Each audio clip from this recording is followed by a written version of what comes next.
Have you wondered how to travel with a disability? I'm Dr. Judy Gooch, and I'm here today with Dave and Debra, who will talk about how they've enjoyed travel after Dave's stroke.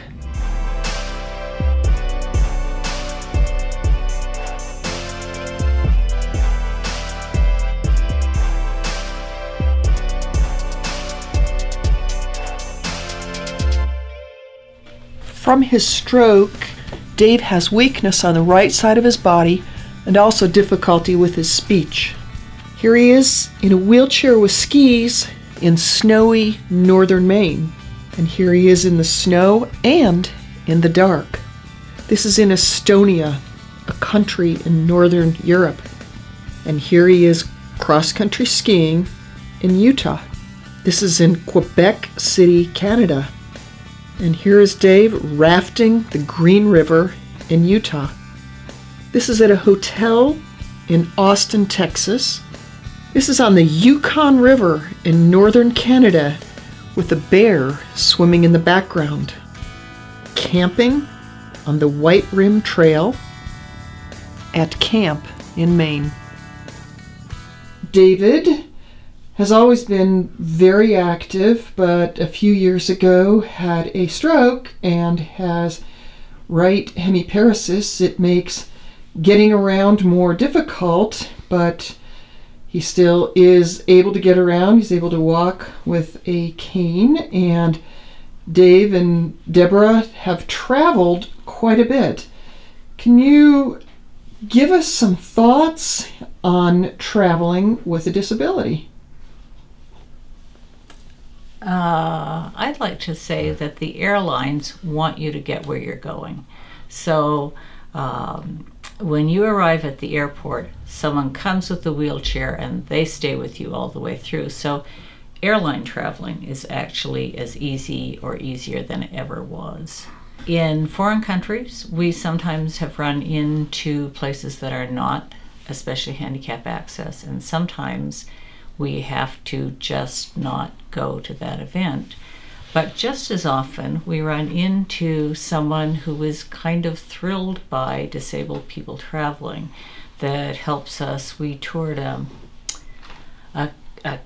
palace in Romania because the guy that parks the cars was so thrilled to see someone else. I assume he had someone in his family in a wheelchair, that they took us in through the kitchen.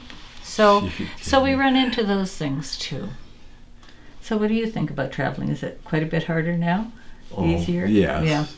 Yeah. Harder. Yeah. Harder. So what's harder? Well, camp, good. It's hard to get. We have I'm from northern Maine. It's Cot.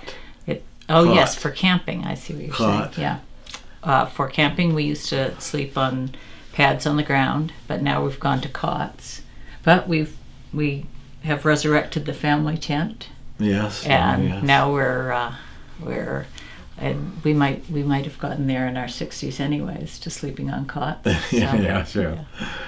You recently took a trip to the Yukon territories. We did. How did that go? It went beautifully. We Camp. we camped out at night on our cots in our actually in our friend's very large tent. Yeah. So the bears couldn't get in. Yeah. Let me see. And moose. We saw moose. And eagles. Eagles. Mm-hmm.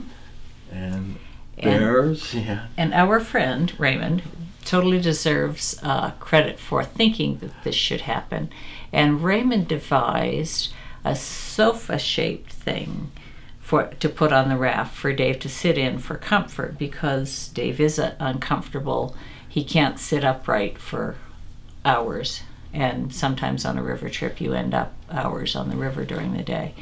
But we actually had to change that mid-trip. We decided that was not comfortable, and we Dave has a large lawn chair that we set up in the middle of the raft like a throne, and Dave sat in that, and we could tilt it backward so that he could get some rest on his back in the day. Yeah. But it worked. We just kind of took what we had and forced it.